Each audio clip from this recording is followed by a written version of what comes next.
பிரித்துக்குரியவர்களே, யோவான் 15:18 ஒருவன் உங்களை பகைத்தான், உங்களை பகைப்பதற்கு முன்பதாக அவன் என்னை பகைத்தான் என்று அறிந்து கொள்ளுங்கள்.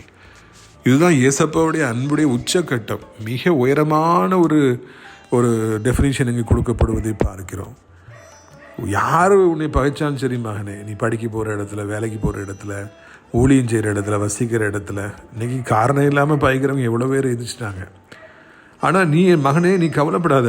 ஒருத்தன் உன்னை பகைச்சிட்டானா அதுக்கு முன்னாடி அவன் என்ன பகைச்சிட்டான், நான் அவனுக்கு எதிரியாகிட்டேன்னு சொல்லி ஆண்டவர் சொல்கிறார். தப்பு யார்கிட்ட இருக்குது அதெல்லாம் ஆண்டவர் சொல்லவே இல்லை.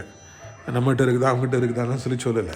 நம்மளை ஒருத்தன் பகைச்சிட்டானா அவ்வளோதான். ஆண்டவர் சொல்கிறார் அவன் ஏன் எதிரியாகிட்டான் அப்படின்னு சொல்லி அவர் சொல்கிறார். உன்னுடைய எதிரி என்னுடைய எதிரி, என்னுடைய எதிரி உன்னுடைய எதிரி என்று சொல்லுகிற தேவன் அவர். ஒரு மனிதன் தேவனை பகைத்தால் என்ன ஆவான்? அவன் சின்ன பின்னமாக ஆயிடுவான், அழிஞ்சு போயிடுவான். கடவுளை யாராவது எதிரியாக வைக்க முடியுமா? முடியாது. என்றைக்கு உங்களை பகைக்கிறார்களோ அன்றைக்கு அவர்கள் கடவுளை எதிரியாக வைத்து விட்டார்கள். ஒருவர் உங்களை அசட்டப் பண்ணிட்டாங்க, கேவலமாக பேசிட்டாங்க, தூக்கி வீசிட்டாங்கன்னா கடவுளை அவர்கள் தூக்கி வீசுகிறார்கள். அதுக்கு பிறகு அவங்க கான்சிக்வன்ஸ் அவங்க பார்த்தாகணும். ஸோ இந்த நாளிலிருந்து எவரை குறித்தும் பயப்படாதீர்கள். யார் உங்களை பகைச்சாலும் பயப்படாதீங்க. ஏன்னா அவங்க உங்களை பகைக்கல, ஆண்டவரை பகைச்சாங்க.